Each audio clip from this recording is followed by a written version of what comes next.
Bonjour, aujourd'hui nous allons parler de la territorialité des effets du brevet.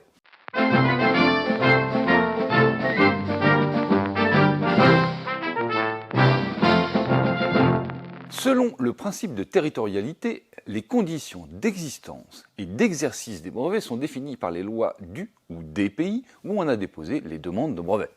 Par exemple, mon brevet français produit des effets en France, mon brevet allemand produit des effets en Allemagne. Mon brevet italien produit des effets en Italie. Mon brevet espagnol produit des effets en Espagne.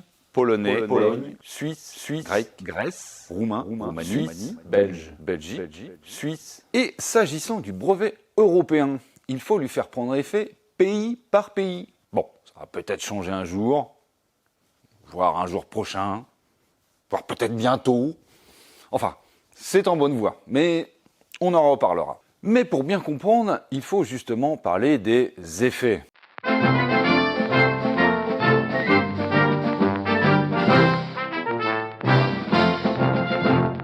Quels sont les actes couverts par un brevet? Selon l'article L613-3 du Code de la propriété intellectuelle, non seulement la fabrication est interdite sans le consentement du breveté, mais également l'offre, la mise dans le commerce, l'utilisation, l'importation et l'exportation du produit breveté, ou même seulement la détention pour les actes que je viens de citer.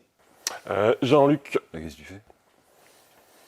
imagine, j'ai un brevet seulement déposé en France.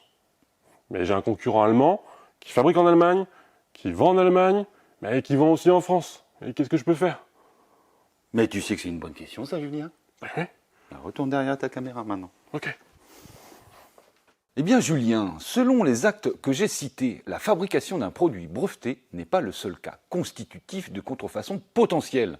Le fait de vendre sur le territoire couvert par le brevet est un acte interdit, même si le produit est fabriqué ailleurs. Selon l'article L613-5 du Code de la propriété intellectuelle, les droits ne s'étendent pas aux objets destinés à être lancés dans l'espace extra-atmosphérique introduit sur le territoire français. Mais c'est pour ça qu'il est là, lui.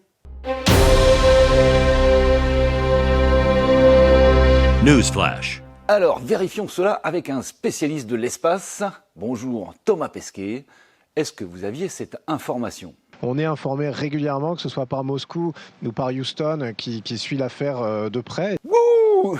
Et quand même, Thomas Pesquet dans une vidéo, les JLC, ça claque, non?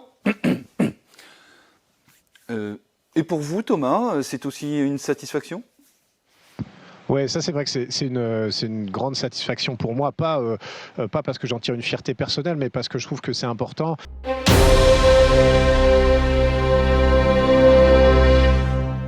Donc, selon cette disposition du Code introduite en 2008, il n'y a pas de contrefaçon d'un satellite étranger qui contiendrait des composants brevetés en France si le satellite est lancé depuis la France.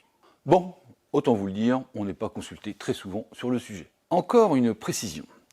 Outre le cadre légal de la propriété industrielle, il existe un traité de l'espace qui a vu le jour en 1967 et qui a été signé par la France en 1970. Le principe de ce traité est que tous les États puissent accéder à l'espace sans se l'approprier. Peut-être trouverai-je de nouveaux moyens pour les motiver. Cela étant, le sujet des brevets dans le domaine spatial est loin d'être anodin, puisque le nombre de dépôts de brevets relatifs au spatial a été multiplié par 6 ces 10 dernières années. Vous aussi, rejoignez l'espace de l'EJLC sur YouTube.